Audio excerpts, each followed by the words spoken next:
there, fantasy owners. Welcome to Lift the Cup Fantasy, or LTC Fantasy as some call it. And we're going to continue right along with our team fantasy reviews. We're going to look at the Buffalo Sabres today, see who led in different stat categories for goaltenders, defensemen, forwards. Who is the biggest fantasy disappointment on the team? Who is the biggest fantasy surprise? And who on the roster is a true fantasy asset week in and week out, not just streamer status? Don't forget to subscribe. That way, if you're looking for a particular review for your favorite team, maybe your rivals, maybe you want to watch all 32, that way it's a lot easier to find the review you're looking for. So we're going to get right into it. The goaltender stats. Craig Anderson led in games played. He also led with 31. He also led in wins with 17. He led in goals against average with 3.12. Little ugly there for sure. And Dustin Tokarski led in save percentage at 899, so sub 900. Anderson was close at 897. Overall, it's not really goalies you want on your roster, but considering expectations were low, I think the numbers are actually kind of respectable in that sense. And if they have a weak matchup, you might want to stream them. They actually played a lot better overall than I expected anyways. Not sure about you, but I wasn't expecting them to do too much, and they finished 5th in the division. Going over to defenseman stats, it's kind of a one-man show here.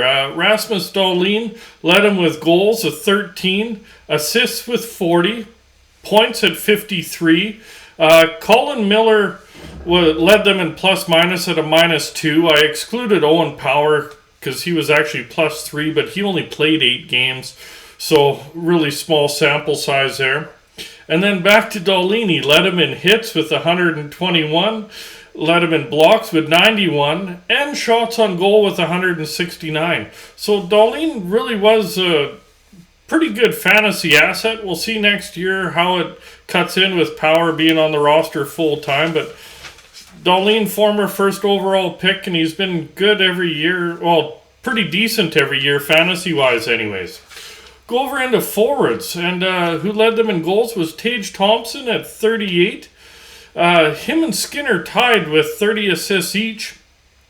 So Thompson obviously won points at 68. Plus-minus went to Alex Tuck at -3. John Hayden led them in hits at 104. Not much offensive upside, so not even really worth streaming in a banger league, but nonetheless, he led them in hits. Blocks was Zemgus Girgensons at 81 blocks, and Jeff Skinner led him in shots at 262. So overall, it was kind of the Skinner-Thompson show, but there is some value on streamers in some of those if you're needing in a particular category. Biggest disappointment fantasy-wise for me from Buffalo was Victor Olofsson.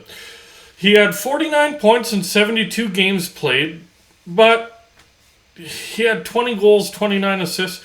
You're kind of expecting him to be someone that you could have on your roster every week, and he didn't really pan out that way. He did have a decent second half, did bring it up, but he would have been a very frustrating player to have if you did own him on your roster.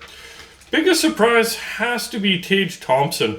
His career best before this year was 14 points in 38 games, and this year he broke out. He had 68 points in 78 games, and was pretty consistent all year, really turned it up towards the end of the year there, and yeah, nobody was quite seeing that kind of breakout from him. Fantasy relevant on a weekly basis. Obviously, Rasmus Dahlin, he was overall their best player, I think, fantasy-wise. You could also put in there Tage Thompson with that breakout year. He was hair under a point per game, and Buffalo trending in the right direction. Can't see why that can't improve. And Jeff Skinner, yes, he's definitely overpaid at $9 million a year, but we don't care about salary in fantasy. Well, depending on the league, but don't care in most fantasy leagues. He is fantasy relevant, having yet another 30-goal season, 30-assist season. Other than that, there is some nice pieces there to stream in Alex Tuck. He was decent. You could look at Casey Middlestat, sometimes Olofsson, depending on the matchups there, but they were worth streaming here and there, but the other guys that I mentioned were definitely good on a weekly basis. We'll be out in a few days with another review there. Next up is the Calgary Flames.